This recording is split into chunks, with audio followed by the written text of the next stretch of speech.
എൻ്റെ എതുമ്മയ്ക്ക് ഇന്ന് 5 വയസ്സായിരിക്കുകയാണ്. ഞാൻ അമ്മയായിട്ട് ഇന്ന് 5 വർഷം. എത്ര പെട്ടെന്നാണല്ലേ ഈ വർഷങ്ങളൊക്കെ കടന്നു പോകുന്നത്. എനിക്കെല്ലാം ഇന്നലത്തെ പോലെ തോന്നുവാണേ. ബർത്ത്ഡേ ആയിട്ട് അവനെയും കൊണ്ട് ഞങ്ങൾ രാവിലെ അമ്പലത്തിലൊക്കെ വന്നിട്ടുണ്ടായിരുന്നു. ഈ അമ്പലത്തിൽ വന്നതാ ഈ കുളത്തിലെ മീൻ കാണാതെ അവൻ തിരിച്ചു വരാറേ ഇല്ല. അങ്ങനെ കുറേ നേരം മീനൊക്കെ ഇങ്ങനെ കണ്ടുകൊണ്ട് നിൽക്കുകയാണേ. എൻ്റെ ഫോൺ ഗാലറിയിൽ അവൻ്റെ മുന്നത്തെ വീഡിയോയൊക്കെ കാണുമ്പോഴത്തേക്കും എനിക്ക് ശരിക്കും ഭയങ്കര സങ്കടമാണ് കേട്ടോ. അവ എത്ര വളർന്നു പോയി. ഞാൻ എപ്പോഴും ഇങ്ങനെ അവൻ്റെ പണ്ടത്തെ വീഡിയോസൊക്കെ എടുത്ത് നോക്കാറുണ്ട്. ഞാൻ കുഞ്ഞിലെ വിചാരിക്കുമായിരുന്നു, മീൻസ് അവൻ കുഞ്ഞായിരുന്നപ്പോൾ വിചാരിക്കുമായിരുന്നു പെട്ടെന്നൊന്ന് വളർന്നിരുന്നെങ്കിൽ അവൻ തന്നെ ഓടി കളിച്ചൊക്കെ നടക്കുമായിരുന്നല്ലോ എന്ന്. പക്ഷെ ഇപ്പോൾ വിചാരിക്കുന്നുണ്ട് അവൻ എത്ര പെട്ടെന്ന് വളരണ്ടായിരുന്നു. ആ കുഞ്ഞു ഭാവിയായിട്ട് തന്നെ ഇരുന്നാൽ മതിയായിരുന്നു എന്നാണ് കേട്ടോ ഇപ്പം ഞാൻ ആഗ്രഹിക്കുന്നത്.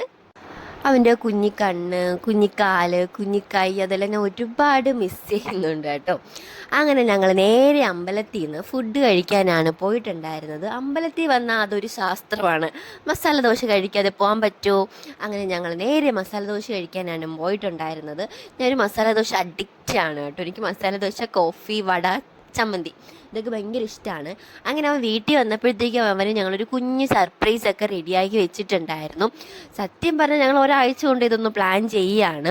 കാരണം അവനെ കൊണ്ടുപോയി സൈക്കിളൊക്കെ സെലക്ട് ചെയ്യിപ്പിച്ചിട്ടുണ്ടായിരുന്നു.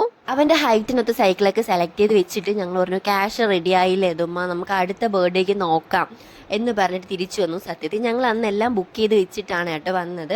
പിന്നെ ബർത്ത്ഡേയുടെ തലേ ദിവസം ഞങ്ങൾ പോയി അത് എടുത്തിട്ട് വന്നിട്ട് താഴത്തെ അമ്മാമ്മയുടെ വീട്ടിൽ ഒളിപ്പിച്ച് വെക്കുകയാണ് കേട്ടോ ചെയ്തിട്ടുണ്ടായിരുന്നത്. എന്നിട്ട് അമ്പലത്തിൽ പോയിട്ട് വന്നിട്ട് അവന് സർപ്രൈസ് ആയിട്ട് ഞങ്ങളത് ഗിഫ്റ്റ് ചെയ്തു. ആ സർപ്രൈസ് കണ്ടപ്പോഴത്തേക്കും തിരിഞ്ഞോടിയത് എന്തെന്ന് വെച്ചാൽ ആ ബലൂൺ കിട്ടിയിട്ടുണ്ടായിരുന്നില്ല. അവന് ബലൂൺ ഭയങ്കര പേടിയാണ്. പിന്നെ ബലൂൺ അഴിച്ചു മാറ്റിയ ശേഷമാണ് അവ അതൊന്ന് ടച്ച് ചെയ്തത് തന്നെ. പിന്നെ വൈകുന്നേരം ആയപ്പോഴത്തേക്ക് ഒരു ചെറിയ കേക്ക് കട്ടിങ് കാര്യങ്ങളൊക്കെ ഉണ്ടായിരുന്നു. വേറെ ആരും ഇല്ലായിരുന്നു കേട്ടോ. എൻ്റെ ഫാമിലി മെമ്പേഴ്സും ഏട്ടൻ്റെ ഫാമിലി മെമ്പേഴ്സും മാത്രമേ ഉണ്ടായിരുന്നുള്ളൂ. ഏതിൻ്റെ ഫേവറേറ്റ് കാർട്ടൂണായ പോ പെട്രോളിൻ്റെ ഒരു തീമാണ് കേട്ടോ ഞങ്ങൾ കേക്കിൽ കൊടുത്തിട്ടുണ്ടായിരുന്നത്. ഞങ്ങൾക്കൊരു ചേച്ചി തന്നെ ചെയ്തു. ഞങ്ങൾ ഓർഡർ കൊടുത്തപ്പോഴത്തേക്കും ഒരു ചേച്ചി റെഡിയാക്കി തന്നതാണ്. സത്യത്തിൽ നല്ല ടേസ്റ്റൊക്കെ ഉണ്ടായിരുന്നു. പിന്നെ എന്താണ്, വലിയ സെലിബ്രേഷനോ കാര്യങ്ങളോ ഒന്നും ഉണ്ടായിരുന്നില്ല. കാരണം അവൻ്റെ ഓൾറെഡി എല്ലാ ബർത്ത്ഡേക്കും ഞങ്ങൾ വലുതായിട്ടൊക്കെ സെലിബ്രേറ്റ് ചെയ്യാറുണ്ട്. ഇതത്ര വലുതായിട്ടൊന്നും ഞങ്ങൾ സെലിബ്രേറ്റ് ചെയ്തിട്ടുണ്ടായിരുന്നില്ല.